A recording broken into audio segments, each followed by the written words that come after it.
동계아시안게임이 진행 중인 하얼빈에서 충격적인 일이 벌어졌습니다. 이번 여자 컬링 경기 후 중국 언론에 올라온 하나의 글과 영상으로 큰 파장과 함께 중국 전역에 충격을 일으켜 화제가 되고 있는데요. 그녀의 글에는 대한민국 여자 컬링팀 팀킴의 신화를 이어 새롭게 결성된 팀 5G가 이번 경기에서 일으킨 돌풍과 그리고 선수들이 당한 억울한 사연까지 낱낱이 적혀 있어 그녀는 이제 중국 내에서 온갖 협박과 목숨까지 위협을 받고 있다고 합니다. 그녀의 사연 바로 들어보겠습니다. 그 전에 잠깐 구독과 좋아요 부탁드려요. 안녕하세요. 오늘은 하얼빈 동계 아시안 게임에서 있었던 제 이야기를 들려드리려고 해요. 저는 중국의 스포츠 기자 왕신희입니다. 제 아버지는 베이징 체육대학 교수셨어요.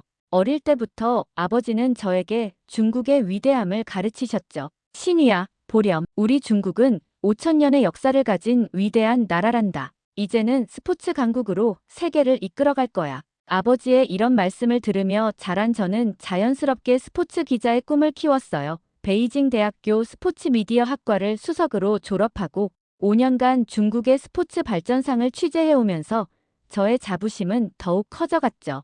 그래서 편집장님으로부터 이번 하얼빈 동계 아시안 게임 취재 제안을 받았을 때 저는 얼마나 가슴이 벅찼는지 몰라요. 드디어 제가 꿈꾸던 순간이 왔으니까요. 우리 중국이 얼마나 완벽한 대회를 개최할 수 있는지, 아버지가 늘 말씀하시던 스포츠 강국으로서 얼마나 발전했는지 전 세계에 보여줄 기회였으니까요. 하얼빈에 도착했을 때 저는 감격에 겨워 먼저 아버지께 전화를 드렸어요. 우리 중국이 이룬 업적이 이렇게 멋진 시설들이 얼마나 가슴이 벅찬지 말씀드렸죠. 아버지도 무척 기뻐하셨어요. 제가 자랑스럽다며 우리 중국의 위대함을 세상에 그대로 알려야 한다고 하셨죠. 아버지와의 즐거운 통화를 끝내고 저는 센터에 입성했어요. 하지만 그때까지만 해도 저는 몰랐어요. 제가 곧 마주하게 될 충격적인 진실들을요.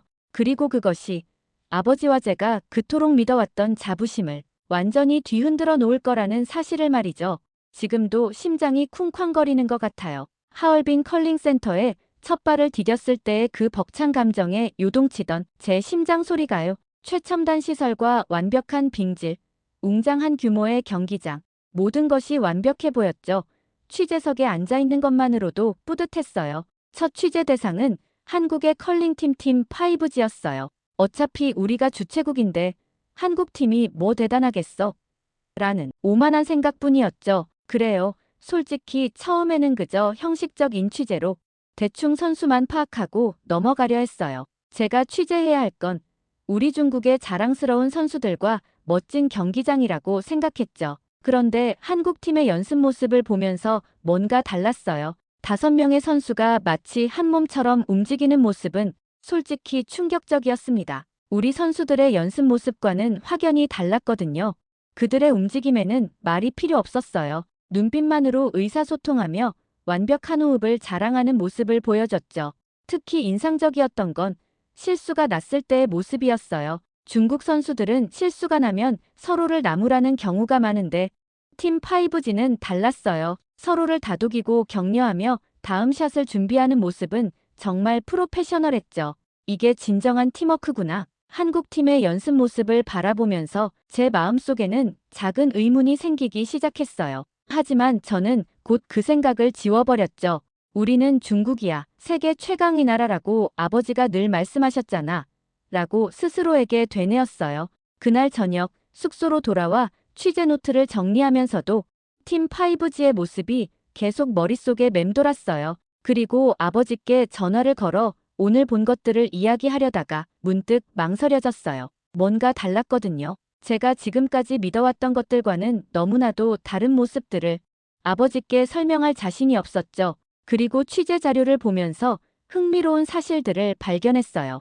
김은지, 김민지, 김수지, 서예은, 설예지, 그녀들이 5G로 불리는 이유는 이름에 모두 지가 들어가고 서예은 선수는 음식을 좋아해 돼지에 지를 붙여 5G를 완성했다고 하더라고요. 그녀들의 매서운 실력에 비해 귀여운 일화였죠. 그리고 5선수 모두가 의정부 송현고 출신이었어요. 어릴 때부터 함께 운동하며 호흡을 맞춰온 선수들이었다는 거예요. 더 놀라운 건 이 팀이 한국 실업팀 최초로 그랜드슬램 우승을 달성했다는 거였어요.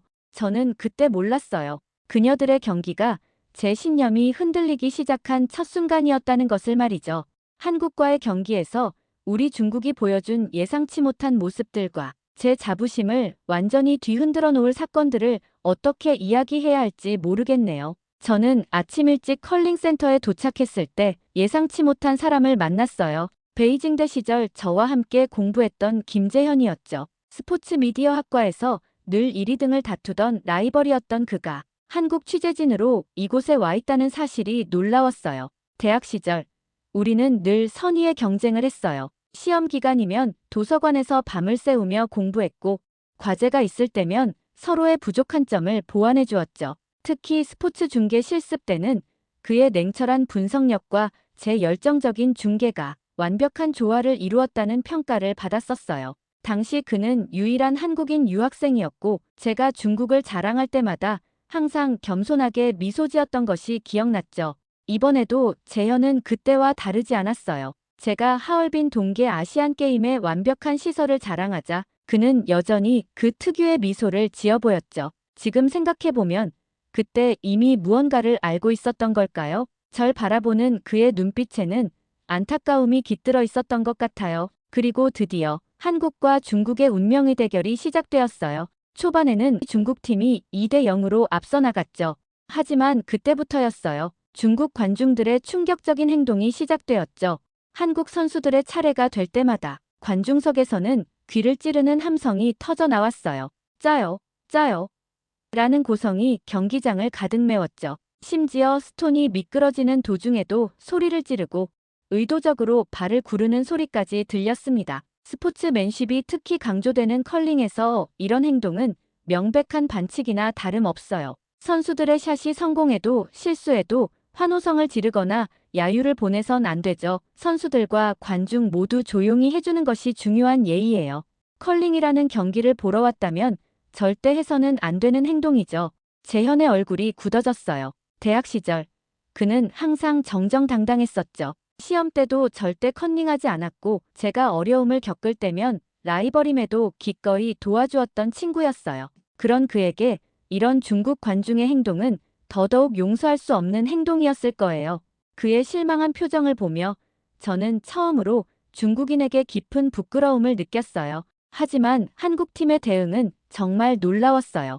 김은지 선수는 관중들의 방해에도 미동도 않고 정확한 샷을 연달아 성공시켰고 김민지 선수의 스위핑은 마치 얼음과 하나가 된 듯 했습니다. 소음이 최고조에 달할 때마다 오히려 더 집중하는 모습이 인상적이었죠. 특히 기억에 남는 건 2점 차를 추격하는 과정이었어요. 중국 관중들의 야유가 최고조에 달했을 때 팀 5G의 선수들은 서로를 바라보며 미소를 띄었어요. 그들의 눈빛에는 이 정도쯤이야라는 자신감이 가득했죠. 그리고 정말 놀랍게도 그들은 그 소음 속에서 완벽한 팀워크를 선보이며 점수를 따라잡았어요. 한국팀의 움직임은 매 순간이 감동적이었습니다. 서예은 선수가 스톤을 던질 때면 설혜지 선수와 김수지 선수가 완벽한 타이밍으로 스위핑을 했고 그 모든 과정에서 그들은 단 한 번도 관중들의 방해에 동요하지 않았어요. 오히려 그들의 고함 소리가 커질수록 한국 선수들의 동작은 더욱 정교해졌죠. 결정적인 순간 김은지 선수의 마지막 드로우. 중국 관중석에서는 휴대폰 플래시까지 번쩍이며 방해를 시도했어요. 하지만 이런 비신사적인 행동에도 불구하고 그녀는 마치 그 모든 것을 보지 못한 듯 느리고 정확하게 스톤을 미끄러뜨렸죠. 그 순간만큼은 경기장 전체가 숨을 죽였고 스톤은 정확히 중앙에 안착했습니다. 4대3 역전승의 순간이었어요. 그 순간 전 재현과 눈이 마주쳤어요. 그의 눈에는 승리의 기쁨보다는 이것이 진정한 스포츠다라는 메시지가 담겨 있었죠. 대학 시절 그가 보여줬던 스포츠맨십이 바로 이런 것이었나 봐요. 늘 겸손하게 미소 짓던 그의 모습이 오늘따라 더욱 당당해 보였습니다. 그리고 그렇게 웃는 그에게도 팀 5G에게도 전 아낌없는 박수를 보내줬습니다. 경기가 끝난 후 한국팀의 모습이 계속 눈에 밟혔어요. 승리했음에도 과도한 세리머니 없이 상대팀을 존중하는 모습으로 경기를 마무리하는 그들의 태도가 진정한 승자로 보였거든요. 숙소로 돌아가는 길, 제 마음은 그 어느 때보다 무거웠어요. 중국이 그토록 자랑스러워하던 것들이 무엇이었을까요? 최고의 시설, 완벽한 준비. 하지만 정작 가장 중요한 스포츠 정신은 어디에도 없었어요. 한국 선수들의 차례만 되면 의도적으로 소리를 질러댔던 승리에 대한 집착이 우리의 품격을 떨어뜨린지도 모르는 중국인들이 너무나 부끄러웠죠. 오늘 본 경기는 단순한 승패를 넘어 진정한 스포츠 정신이 무엇인지를 보여주는 교과서 같았어요. 아버지께서 늘 말씀하시던 위대한 중국의 모습은 과연 어디에 있는 걸까요? 오늘 밤 처음으로 저는 아버지께 전화드리는 것을 망설였어요. 숙소로 돌아와 노트북을 펼쳤는데 중국 커뮤니티가 발칵 뒤집혔더군요. 한국이 비겁한 승리를 거뒀다. 관중 응원을 트집 잡는다는 등의 비난이 쏟아지고 있었죠. 순간 화가 치밀었어요. 제가 직접 본 경기는 전혀 그렇지 않았는데 오히려 중국이 부끄러워해야 할 일들 뿐이었는데 재현의 담담했던 눈빛이 자꾸 떠올랐습니다. 대학 시절 그는 늘 정직했죠. 시험 기간이면 밤을 새워가며 공부했고 저보다 좋은 성적을 받아도 결코 뽐내지 않았어요. 그런 그에게 지금의 상황을 어떻게 설명할 수 있을까요? 이대로는 안 되겠다는 생각이 들었어요. 적어도 그를 다시 마주칠 때는 떳떳해야겠다고 마음먹었습니다. 오늘 밤부터 이번 대회의 전반적인 운영 상황을 꼼꼼히 취재해보기로 했죠. 잠을 설치며 조사를 시작했어요. 하지만 조사를 하면 할수록 마음이 무거워졌습니다. 우리가 매스스타트 종목을 제외했다는 사실을 알게 되었거든요. 이 종목은 지난 평창 올림픽과 베이징 올림픽에서 한국이 금메달을 따낸 효자 종목이었어요. 가슴이 철렁 내려앉더군요. 한국이 강세를 보이는 종목이라는 이유로 종목을 제외시키고 그 대신 올림픽 정식 종목도 아닌 스피드 스케이팅 100m를 신설했다니요. 이건 중국이 주로 강세를 보이는 종목이었죠. 쇼트트랙 경기장에서 발견한 사실은 더 충격적이었어요. 트랙이 눈에 띄게 좁아져 있었죠. 한국 선수들의 장기인 아웃코스 추월을 막기 위해 일부러 좁게 만들었다는 사실을 알게 되었어요. 이건 명백한 의도적 방해였어요. 중국의 훈련 시간 배정은 더욱 노골적이었죠. 한국 대표팀에게는 오후 훈련만 허용했으면서 정작 실제 경기는 대부분 오전에 진행되고 있었던 거예요. 빙질은 오전과 오후가 확연히 다른데 말이죠. 한국 대표팀 최민정 선수의 인터뷰를 보며 마음이 무너졌습니다. 오전에 열리는 경기를 위해 단 한 번의 오전 훈련도 허락되지 않았다니 말이 안 되는 상황이었어요.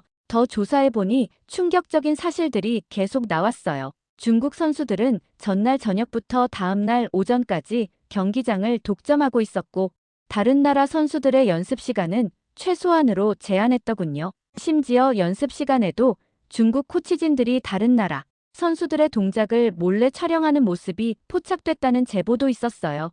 경기장 온도 조절도 문제였어요. 한국 선수들의 경기 시간에 맞춰 실내 온도를 갑자기 높이거나 낮추는 일이 반복됐다고 해요. 컨디션 조절을 방해하려는 의도가 너무나 분명한 행위였죠. 이 모든 사실을 알게 되면서 제 마음속 자부심은 부끄러움으로 변해갔어요.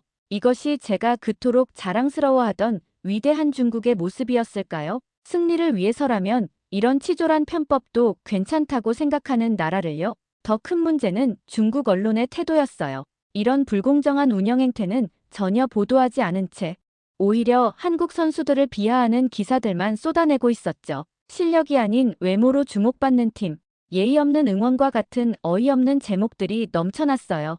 밤새 자료를 정리하면서 한숨만 나왔죠. 그리고 아침이 밝아올 무렵 재현에게 메시지를 보내려다 멈췄어요. 무슨 말을 해야 할까요? 미안하다고 해야 할까요? 아니면 너가 옳았다고 해야 할까요? 그때 커뮤니티에 또 다른 글들이 올라오기 시작했어요. 한국 선수들을 비하하는 내용이었죠. 실력이 아니라 얼굴을 보고 뽑았냐며 그들의 실력은 무시한 채 외모만 가지고 비아냥거리는 글들을 보다 보니 저는 더는 참을 수 없었어요. 적어도 나만큼은 진실을 써야겠다는 마음에 기사를 쓰기 시작했죠. 한국팀의 눈부신 팀워크, 어떤 방해에도 흔들리지 않던 그들의 정신력, 승리 후에도 겸손했던 모습과 중국이 저지른 부적절한 행동들도 조심스럽게 담아냈어요. 이 기사가 어떤 반응을 불러일으킬지 알고 있었습니다. 하지만 더는 숨기고 싶지 않았어요. 아버지께서 말씀하신 위대한 중국은 이런 게 아니었으니까요. 진정한 위대함은 정정당당한 승부에서 나오는 것이라 생각했죠. 그리고 다음번에 재현을 만나면 당당하게 스포츠맨십에 대해 말하고 싶었죠. 하지만 이런 제 실망감은 시작에 불과했어요. 다음 날 저는 더 큰 충격을 마주하게 되었죠. 주최국이라는 어드밴티지를 앞세운 중국의 더욱 치졸한 행태들과 제 신념을 완전히 무너뜨릴 사건들이 더 기다리고 있었으니까요. 다음 날 아침 믹스트존으로 향하는 제 발걸음은 무거웠어요. 영하 30도의 칼바람이 얼굴을 때렸지만 그보다 더 차가운 건 제 가슴속이었죠. 어릴 때부터 세계 최고의 언론기관이라 자부하던 중국의 현실을 마주하게 될 거란 걸 알았으니까요. 멀리서 한국 취재진들이 보였어요. 그리고 그들 사이에서 재현도 발을 동동 구르며 서 있었죠. 취재진 여러분, 믹스트존이 꽉 찼습니다. 더 이상 입장이 불가능합니다. 대회조직위원회 직원의 말이 들려왔어요. 하지만 안을 들여다보니 전혀 다른 광경이 펼쳐져 있었습니다. 넓은 공간에 중국 기자들만이 느긋하게 자리를 잡고 있었거든요. 명백한 거짓이었죠. 더 충격적인 건 정식 기자가 아닌 중국 유튜버들까지 그 안에 있다는 사실이었어요. 순간 부끄러움이 몰려왔습니다. 제가 그토록 자랑스러워하던 나라가 이렇게 치졸한 방법으로 다른 나라 기자들을 차별한다는 사실이 믿기지 않았거든요. 그 순간 재현과 눈이 마주쳤습니다. 그의 카메라에 서리가 내려앉아 있었어요. 얼마나 오래 이 추위 속에 서 있었던 걸까요? 그는 여전히 담담한 표정이었지만 그의 붉어진 귓가가 오랜 대기 시간을 말해주고 있었습니다. 그의 취재 수첩에는 이번 대회의 모든 불공정한 순간들이 빼곡히 적혀 있었죠. 저는 재현과 잠시 한쪽으로 비켜섰어요. 그리고 그와 대화를 나눴죠. 괜찮아. 너무 추운 것 같은데. 걱정스럽게 물었지만 재현은 오히려 담담하게 웃었습니다. 이 정도 추위는 아무것도 아니야. 진실을 전하는 게 더 중요하지. 그의 말에 가슴 한켠이 아려왔습니다. 대학 시절부터 그는 이런 사람이었죠. 어떤 어려움 속에서도 진실만을 추구했어요. 재현이 제 어깨를 툭 쳤어요. 괜찮아. 우리는 여기서도 취재할 수 있으니까. 그의 말에 더욱 부끄러워졌습니다. 이런 차별 속에서도 묵묵히 자신의 일을 해내는 그의 모습이 제가 그동안 자부심을 가졌던 모든 것들을 무색하게 만들었으니까요. 이게 당신들이 말하는 공정한 보도인가요? 한국 기자의 절규가 들렸습니다. 저는 그 자리에 못 박힌 듯 서 있었어요. 언론인으로서, 아니 한 인간으로서 이런 부당함을 보고도 침묵해야 하는 제 처지가 너무나 비참했습니다. 믹스트존 안에서는 중국 유튜버들이 장난스럽게 셀카를 찍고 있었어요. 그들은 기자도 아닌데 단지 중국인이라는 이유로 특혜를 받고 있었죠. 언론인으로서의 제 양심이 조각조각 부서지는 것 같았어요. 갑자기 술렁임이 일어났어요. 한국 선수들이 금메달을 땄다는 소식이었습니다. 그들의 승리의 순간을, 기쁨의 순간을 취재하기 위해 한국 기자들이 필사적으로 애썼지만 허사였죠. 그들은 얼어붙은 손으로 카메라를 들고 선수들이 버스로 이동하는 짧은 순간이라도 놓치지 않으려 했습니다. 중국 취재진들은 편하게 안에서 취재를 하는데 한국 취재진들은 짧은 순간을 놓치지 않으려 필사적으로 뛰어다녔어요. 하지만 그들의 표정에는 절망감이 아닌 오히려 강한 의지가 깃들어 있었습니다. 한국 취재진의 모습은 감동적이었어요. 누군가는 바닥에 앉아 노트북을 펴고 또 누군가는 서서 카메라를 들고 추위 속에서도 그들은 묵묵히 자신의 일을 해내고 있었어요. 단 한 명의 선수도 놓치지 않으려는 그들의 열정이 추운 날씨마저 무색하게 만들었습니다. 한국 취재진들은 이런 차별 속에서도 끝까지 포기하지 않았습니다. 그들은 서로를 격려하며 때로는 농담을 주고받으며 힘든 상황을 이겨내고 있었어요. 그들은 단 한 명의 선수도 놓치지 않으려 했고 어떤 어려움 속에서도 포기하지 않았어요. 마치 팀 5G의 선수들처럼 그들은 어떤 역경 속에서도 흔들리지 않았습니다. 밤이 되어 숙소로 돌아와 컴퓨터 앞에 앉았지만 키보드에 손이 가지 않았어요. 중국 매체들이 쏟아내는 거짓된 승리의 기사들, 한국을 비하하는 기사들. 이것이 정말 언론의 역할일까요? 진실을 외면하고 승리의 환상만을 좇는 중국의 모습이 너무나 부끄러웠죠. 숙소로 돌아오기 전 재현이 마지막으로 건넨 말이 귓가에 맴돌았어요. 기억해. 우리는 언론인이야. 승패보다 중요한 건 진실이야. 그의 말은 제 마음속 깊이 박혔고 결국 저를 변화시키는 계기가 되었습니다. 재현은 이런 상황에서도 침착했어요. 그는 여전히 대학 시절처럼 진실만을 추구했고 그의 태도는 제게 큰 깨달음을 주었어요. 승리나 메달보다 더 중요한 것이 있다는 것을.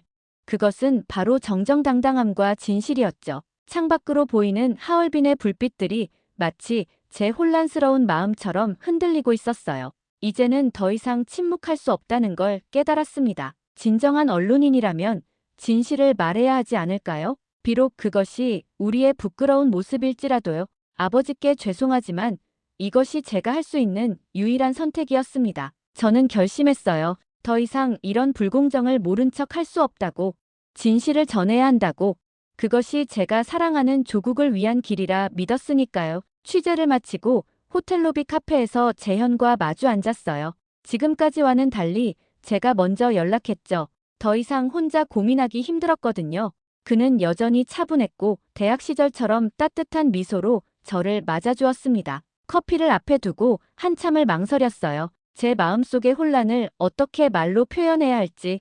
그동안 목격한 불공정한 일들, 매스 스타트 종목 제외, 경기장 트랙 변경, 불공정한 훈련 시간 배정, 하나하나를 이야기하는 동안 목소리가 떨렸습니다. 특히 어제 믹스트존에서 있었던 일은 제게 결정적인 충격이었어요. 진실을 보도하고 싶다는 마음과 그로 인해 닥칠 위험에 대한 두려움을 털어놓았습니다. 재현은 묵묵히 듣고 있었죠. 그리고 그가 꺼낸 위로의 말들이 제 마음을 조금씩 달래주었어요. 대학 시절 제가 늘 정의롭고 용감했다고 지금의 고민도 그런 제 모습 그대로라고 말해주었어요. 그의 말에 눈시울이 뜨거워졌습니다. 이야기를 나누면서 점점 더 선명해졌습니다. 지금의 중국은 단순히 메달을 위해 모든 가치를 저버리고 있다는 것을. 스포츠 정신, 페어플레이 정신은 메달보다 더 중요한 가치라는 걸 망각하고 있다는 것을. 이런 가치들이 없다면 아무리 많은 메달을 따도 진정한 승리가 될 수 없다는 것을 깨달았습니다. 결국 기사를 쓰기로 결심했다고 말했을 때 재현의 표정이 심각해졌어요. 그는 중국의 언론 통제가 얼마나 심각한지 잘 알고 있었겠죠. 특히 국가의 체면과 관련된 문제는 더욱 예민한 사안이라는 것도요. 그는 제가 이번 기사로 인해 겪을 수 있는 위험들을 하나하나 짚어주었습니다. 단순히 직장을 잃는 것에 그치지 않을 거라고 했어요. 앞으로의 언론인 생활이 완전히 막힐 수 있고 SNS 계정이 차단될 수도 있으며 최악의 경우 국가 안보를 위협했다는 죄목으로 기소될 수도 있다고요. 심지어 아버지의 교수직까지 위험해질 수 있다는 말에 제 손이 떨려왔습니다. 특히 중국 내 여성 언론인으로서 겪을 어려움에 대해서도 이야기를 나눴어요. 한 사람의 용기 있는 목소리가 얼마나 큰 변화를 만들어낼 수 있는지 역사적 사례들을 들며 설명해 주었죠. 남성 기자들도 꺼리는 이런 민감한 주제를 여성이 다룬다는 것은 2배, 3배의 용기가 필요한 일이라고 했어요. 그래서 더욱 의미 있는 일이 될 거라고도 했습니다. 재현은 제 안전을 위한 조언도 잊지 않았어요. 기사를 쓸 때 직접적인 비판은 피하고 객관적 사실을 나열하는 방식을 택하라고 조언했습니다. 또 증거 자료들을 안전한 곳에 백업해두라는 말도 잊지 않았죠. 그의 진심 어린 조언을 들으며 제가 걸어가려는 길이 얼마나 위험한지 더욱 실감났습니다. 하지만 동시에 이 길이 옳은 길이라는 확신도 커져갔어요. 진실을 외면하고 승리만을 쫓는 중국의 모습에 더 이상 침묵해서는 안 된다는 생각이 강해졌습니다. 재현은 마지막으로 제 어깨를 토닥이며 언제든 도움이 필요하면 연락하라고 했어요. 비록 다른 나라 사람이지만 진실을 추구하는 언론인으로서 제 편이 되어주겠다고 했습니다. 그의 따뜻한 지지가 제게는 큰 힘이 되었어요. 두려움이 없진 않습니다. 아버지의 명예가 위험해질 수도 있고 제 경력이 끝날 수도 있겠죠. 어쩌면 더 큰 위험이 닥칠지도 모릅니다. 하지만 이제는 알아요. 진정한 애국이란 조국의 잘못된 점을 바로잡으려 노력하는 것이라는 걸. 우리가 한국 선수들의 훈련을 방해한 것은 단순한 전략이 아닌 명백한 비신사적 행위였고 취재진들을 차별한 것은 언론의 자유를 침해한 것이었죠. 더 이상은 안 됩니다. 메달이 우리의 양심보다 중요할 순 없어요. 승리가 스포츠맨십보다 우선될 순 없습니다. 진정한 승리는 메달을 따는 것이 아니라 정정당당하게 경쟁하고 서로를 존중하는 데 있다는 것을. 그리고 그것을 위해 저는 제자리에서 할 수 있는 일을 시작하려 합니다. 밤이 깊어갈수록 제 결심은 더욱 단단해졌습니다. 비록 작은 목소리일지라도 그것이 중국을 진정으로 위대한 나라로 만드는데 작은 디딤돌이 되길 바라면서 말이죠. 그리고 그 첫 페이지는 한국 대표팀에게 보내는 찬사로 시작될 거예요. 팀 5G, 그리고 모든 한국 선수들에게 당신들의 투혼에 박수를 보냅니다. 당신들이 보여준 정정당당한 승부와 흔들리지 않는 정신력은 진정한 스포츠 정신이 무엇인지 우리에게 가르쳐 주었습니다. 메달보다 더 빛나는 당신들의 진정성에 깊은 감동을 받았습니다. 숙소로 돌아오는 길, 하얼빈의 밤하늘을 올려다보았습니다. 수많은 별들이 반짝이고 있었어요. 그 별들처럼 작지만 분명한 빛을 내는 진실. 저는 그것을 전하기로 했습니다. 차가운 겨울바람이 불어와 뺨을 스쳤지만 제 마음은 이상하게도 따뜻했어요. 두렵지만 설레는 그런 특별한 감정이었습니다. 비록 험난한 길이 되겠지만 이것이 제가 조국을 진정으로 사랑하는 방법일 것입니다. 아침이 밝아오고 있습니다. 창가에 서서 떠오르는 태양을 바라보며 다짐합니다. 이 기록들이 언젠가는 변화의 씨앗이 되어 우리도 진정한 스포츠맨십을 가진 나라가 되길 바라면서 그때까지 저는 묵묵히 하지만 단단하게 이 진실들을 지켜나가려 합니다. 오늘의 이야기 어떠셨나요? 하얼빈에서 열린 동계아시안게임을 취재하던 중국 여기자가 자신의 나라의 부정한 게임 진행 방식과 자국민들의 비매너에 충격을 받고 진실을 전하기 위해 나아가기로 한 다짐을 함께 들어보셨습니다. 더는 홈어드밴티지라는 이름 아래 부정한 갑질이 이어지지 않기를 바라봅니다. 오늘의 감동을 전하는 감동 두 스푼은 여기까지입니다. 시청해주셔서 감사합니다.